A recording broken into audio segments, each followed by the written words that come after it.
it's Mia here. So I hit 30k followers on Instagram yesterday. I posted a story to ask me some questions that I can answer on my YouTube. So I got more than 100 questions. Thank you very much. And I picked really interesting questions that I want to answer. And today I'm gonna do some get ready with me and answer the questions together because I also have many inquiries asking about my makeup routine. So let's start. This is funny. Suitcase size I broke for the first time. Check-in bag was 32 kg and the carry-on bag was like 10 kg. So I roughly brought like 45, include everything with my rucksack. I even brought my duvet. I use Maybelline New York Fit Me Concealer. I usually cover only under my eyes and the rest of my skin. I think it's alright. Okay, and my favorite lip, this one. But I always tie rubber bands around my lips and I can use it whenever I need. It's Fenty Beauty Strawberry Sangria. I actually got it for my birthday present and I usually don't use lip stain, but this one suits me so well and it gives me a bit of plumping. I've been using it ever since. This is my second Fenty. Where do you buy your cosmetics? So there's a drugstore called Boots and Superdrugs and I go to abroad quite often, so I buy on the duty free. What is your MBTI? Is ENTJ.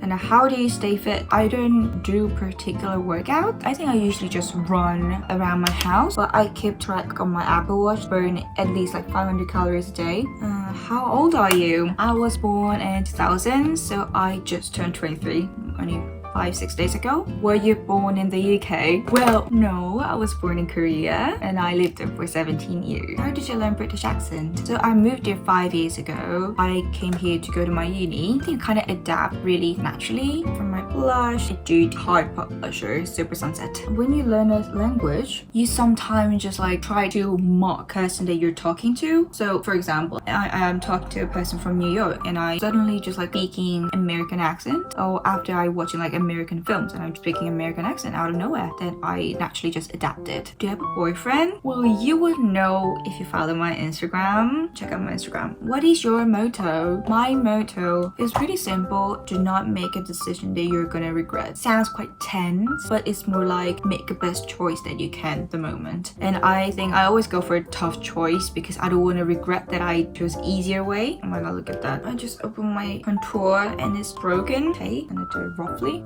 Travel recommendation in the UK. I want to recommend Hastings. It's a seaside town in south of England. I think you would know if you watched Bridgerton before. The main lead character of Bridgerton season 1 is Duke of Hastings. He was in charge of managing Hastings. And when you go there, it takes like an hour and a half on the train.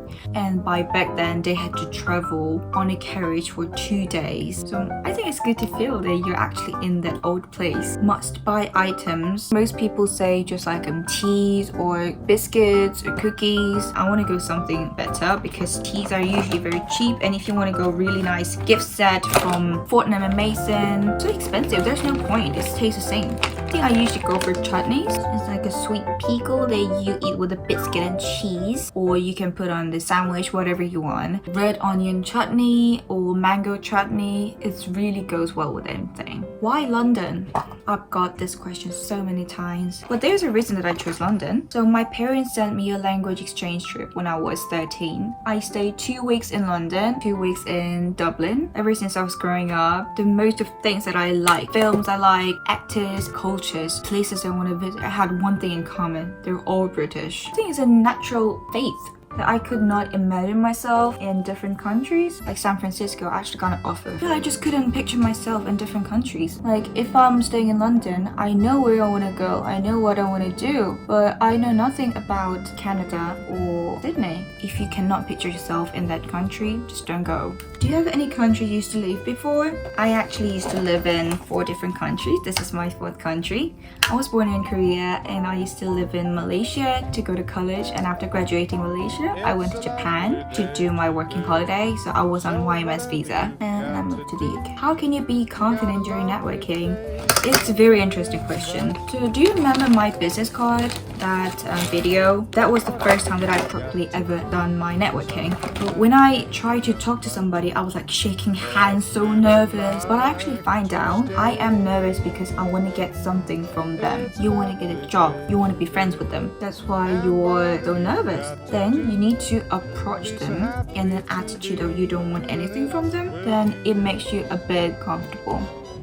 and try to be curious about that person.